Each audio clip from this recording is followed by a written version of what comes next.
link, wag na wag mong i-click yung link.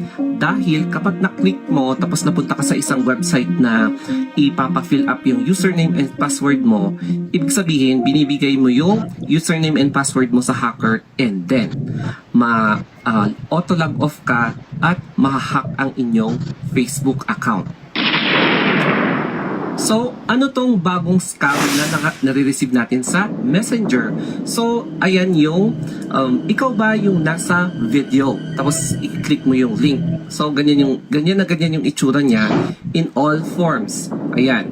So, yung link niya is mukhang may TikTok, sabi niya. TikTok, and then yung sa ano niya, kadikit niya is hindi na siya TikTok talaga. Iba na yung mga letters. Pero yung word na TikTok, mapapaisip ka talaga na, ay, TikTok. Tapos i-click mo yung link kasi akala mo TikTok. Tapos mapupunta ka sa isang website, ayan, papa-login ka, and yun na pala, yun yung pekeng login page na ilalagay mo yung username mo and password mo. And then kapag na-enter mo na yon, goodbye Facebook.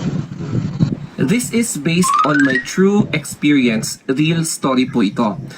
Some time ago, naka-receive din ako ng ganyan na message. Yung isa is direct from my former workmate. So, sinendan niya ako ng ganyan. Ikaw ba tong nasa video na ito? Tapos may link. And then, same din yung na-send ng profile niya sa group chat namin. Group chat ng workplace namin dati. So, dalawa yon. So, identical yung pag-send niya.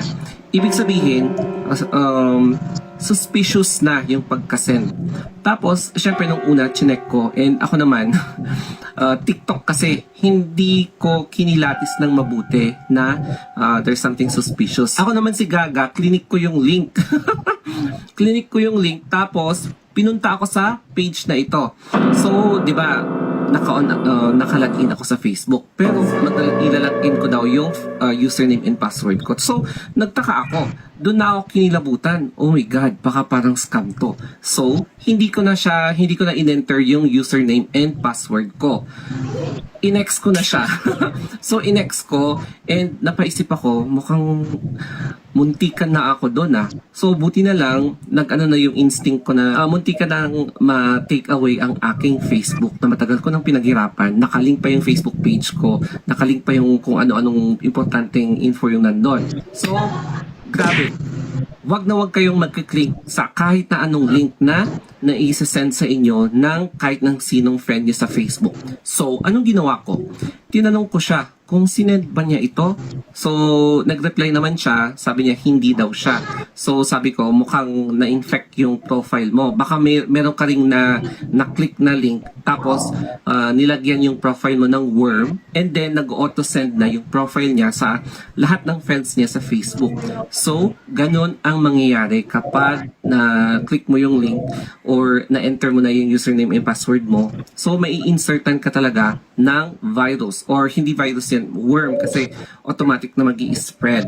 So, grabe, buti na lang hindi ko na isang klaseng phishing scam, pero Gmail yung gamit nila.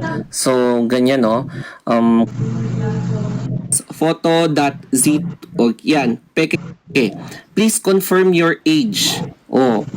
Bakit ka pa magko-confirm ng age? Walang ganyan sa Facebook. Mobile number Facebook sa cellphone mo or page na login your username and password, tapos yung OTP.